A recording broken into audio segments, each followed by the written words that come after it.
అందరికీ నమస్కారం. ఓం బసవలింగాయ నమః. బసవేశ్వరుని కలలో కనిపించినటువంటి సంగమేశ్వరుడు శివతత్వాన్ని ప్రచారం చేయడానికి ముందుగా కొన్ని రచనలు చేయమన్నాడు. నిరక్షరాస్యులు, ఏమాత్రము చదువు రాని వారికి కూడా స్పష్టంగా అర్థమయ్యేటువంటి సులభమైన గ్రామీణ భాషలో, సామాన్య భాషలో తన రచనలు ఉండాలని సంగమేశ్వరుడు ఆజ్ఞాపించాడు.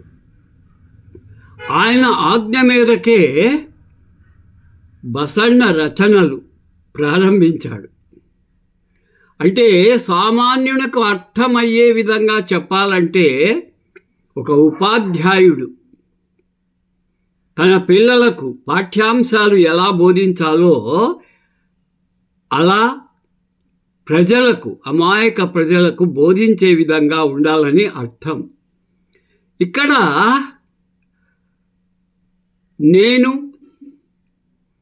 1978లో కర్నూలులో ప్రభుత్వ బీఈడి కళాశాలలో పండిట్స్ ట్రైనింగ్, తెలుగు పండిట్స్ ట్రైనింగ్లో ఉన్నప్పుడు ఒక ప్రాక్టికల్ క్లాస్ నిర్వహించాల్సి వచ్చింది. మేము 60 మంది ఉన్నాం తెలుగు పండితుల ట్రైనింగ్లో. ప్రత్యేకించి మా ప్రిన్సిపాల్ మరియు తెలుగు ప్రొఫెసర్ నన్ను ఎన్నుకొని బీఈడి కాలేజీలో ఉన్న డ్రామా హాల్లో దాదాపు 300 మంది విద్యార్థుల ఎదుట, 100 మంది ఉపాధ్యాయులు, లెక్చరర్ల ఎదుట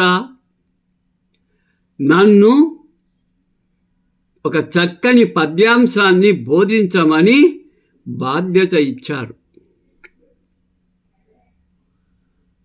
శ్రీకృష్ణదేవరాయల ఆస్థానములో అష్టదిగ్గజ కవులలో నంది తిమ్మన, ముక్కు తిమ్మన అని పేరు పొందారు. ముక్కు తిమ్మనార్యు ముద్దు పలుకు అద్భుతమైన కవి. చక్కని అలంకారాలు, చక్కని సమాసాలు, సందులు, చక్కని పదజాలాలు ప్రయోగించడం ఆయనకు అలవాటు. ఆయన యొక్క పారిజాతాపహరణం అనే గ్రంథం విశ్వ ప్రసిద్ధి పొందింది. అంటే నారదుడు స్వర్గలోకము నుండి పారిజాత పుష్పాన్ని తెచ్చి రుక్మిణీ గృహములో ఉన్నటువంటి వాసుదేవునికి కానుకగా ఇస్తాడు. వాసుదేవుడు దాన్ని రుక్మిణికి కానుకగా ఇస్తాడు. ఆ వార్త సత్యభామకు చేరుతుంది. ఇప్పటికే అర్థమై ఉంటుంది. సత్యభామ ఆ వార్తను విని ఎలా కుతకుతలాడిపోయింది, ఎలా కోపముతో ఆమె ఉరిమింది అనేటువంటి పద్యాంశం. అంటే సత్యభామ కోపాన్ని, అలకబూనేటువంటి సత్యభామ కోపాన్ని వర్ణించేటువంటి కోపన అనేటువంటి పద్యాంశాన్ని ఇచ్చారు. పిల్లలు వెనకలు అల్లరి చేస్తున్నారు. నా పాఠ్యాంశము ప్రారంభమయ్యింది. మొదట బోర్డు మీద కోపన అని రాసి సత్యభామ కోపాన్ని వర్ణించేటువంటి పద్యాన్ని, ఆ ముక్కు తిమ్మనార్యుడు ముద్దు ముద్దుగా రాసినటువంటి సత్యభామ కోపాన్ని తెలిపేటువంటి పద్యం చదివాను. 2 లైన్లు చదివానో లేదో నిశ్శబ్దం. చీమ చిటుక్కుమన్నా వినిపిస్తుంది, అంత నిశ్శబ్దం. అంటే ఆ పద్యము చదవడంతోనే పిల్లలకు అర్థమైపోయింది. నేను చక్కగా పద్యాన్ని బోధించబోతున్నానని తెలుసుకున్న వాళ్ళు నోటి మీద వేలేసుకొని కూర్చున్నారు. ఆ పద్యాన్ని మీకు ఈరోజు వినిపించాలని కోరుకుంటున్నాను. నా ఆశ ఎప్పుడో 78 1978లో కర్నూలు బీఈడి కాలేజీలో చెప్పినటువంటి 9th 10th విద్యార్థులకు చెప్పినటువంటి పద్యాంశము సత్యభామ కోపం. చెలికత్తె అక్కడ గూఢచారులను పెట్టింది, తన చెలికత్తెలను రుక్మిణి ఇంట్లో. ఆ గూఢచారి అయిన చెలికత్త ఈ వార్తను మోసుకొని వచ్చి సత్యభామకు తెలిపినప్పుడు ఆమె కోపం ఎలా ఉంటుందో తెలిపేటువంటి పద్యం. చాలా చక్కని నాటకీయత, చక్కని ఉపమాలంకారం, చక్కని సందులు, సమాసాలు, చక్కని పదజాలాలు. విందామా?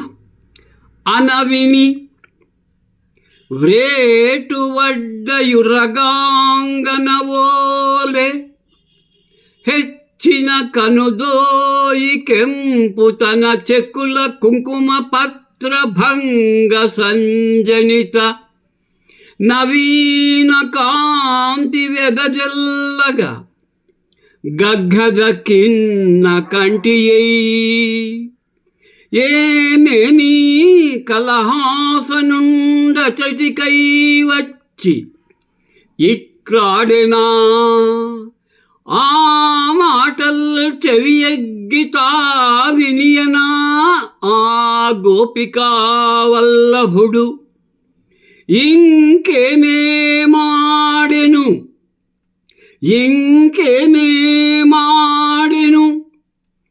నిక్కంబెలింగించవే నీరజాక్షి నిక్కంబెలింగింపవే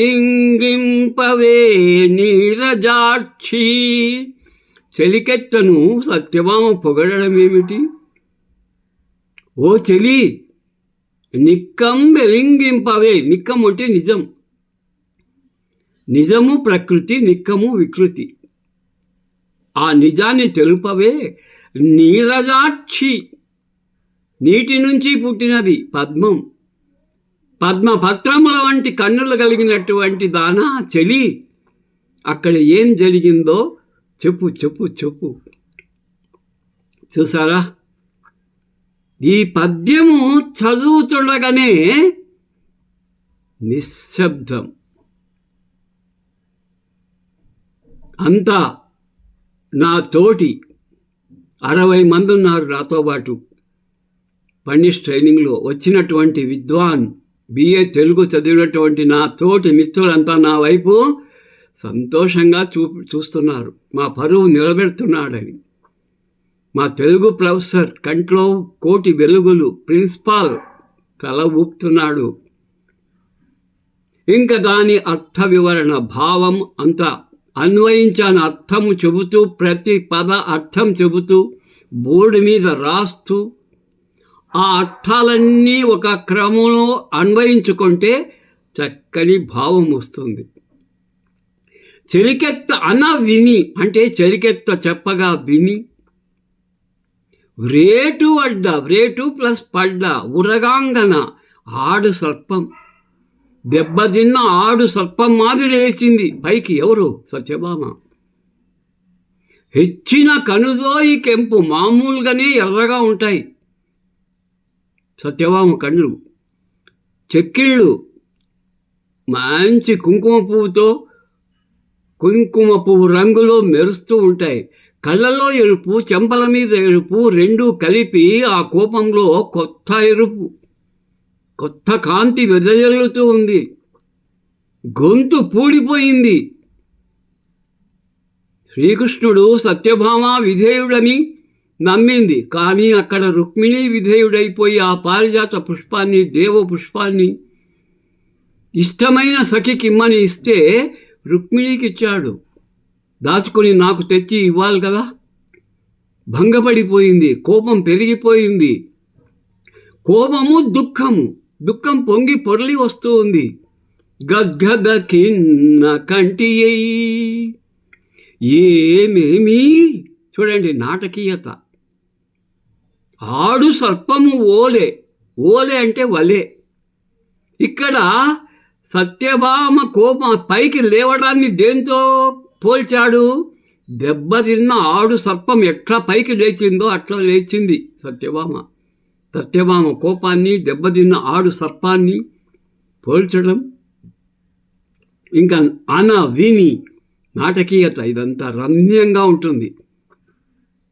ఏమేమి కలహాసనుండు అంటే ఆ కలహప్రియుడు, కలహ భోజనుడు నారదుడు అచటికై ఏచెంచి పారిజాత పుష్పాన్ని కృష్ణునికిచ్చాడా? ఇచ్చి ఏం చెప్పాడు? నీ ఇష్టమైనటువంటి ప్రియురాలికి ఇమ్మంటాడా? ఆయన రుక్మిణికి ఇస్తాడా? ఆ గోపికా వల్లభుడు రుక్మిణికి ఇస్తూ ఏమేం ఆడాను, ఏమేం మాట్లాడాడు, ఏమేం చెప్పాడు, రుక్మిణిని ఎలా పొగిడాడు? నీ మోమాటలు వదిలి మొహమాట పడకుండా నిక్కంబెరింగింపవే నీలజాక్షి, నిజాన్ని చెప్పమని అడిగింది. చూసారా, ఇలా అద్భుతంగా పిల్లలకు అర్థమయ్యే విధంగా పాఠాలు చెప్పే ఉపాధ్యాయుడే. ఉపాధ్యాయుడు అంటే ఏమి?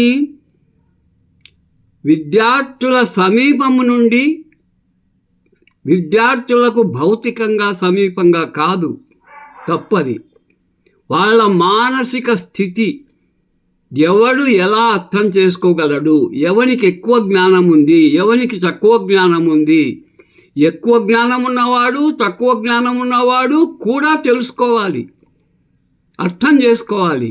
ఆ విధంగా ఉపాధ్యాయుడు పిల్లల మానసిక స్థితికి సమీపంగా ఉండి పాఠ్యాంశములు బోధించేవాడే నిజమైన ఉపాధ్యాయుడు. సంగమేశ్వరుడు కూడా, ఓ బసవేశ్వర, నీవు ఒక మత గురువులా కాదు, ఒక సామాన్యుడిలా, సామాన్య ప్రజలలో అతి సామాన్యునిగా వెళ్ళాలి ప్రజల మధ్యలోకి. నీ రచనలు అమాయకులకు కూడా అర్థమై ప్రభావితం చేయాలి. శివతత్వం, అంటరానితనం, కుల వివక్షత, మత వివక్షత, జాతి వివక్షత, స్త్రీ వివక్షతను తొలగించే విధంగా ఉండాలి నీ రచనలు, నీ బోధనలు. నేను నీకు ఆశీర్వదిస్తున్నాను. రచనలకు ఉపక్రమించు. మంచి వచనములు, మంచి ప్రవచనములతో ప్రజల మధ్యలోకి వెళ్ళి వాళ్ళ అజ్ఞానం అనేటువంటి అంధకారాన్ని తొలగించి జ్ఞానం అనేటువంటి వెలుతును ప్రసాదించి ప్రజలను చైతన్యపరచు. బసవ వెళ్ళు వెళ్ళు. చూసారా? ఓం బసవలింగాయ నమః.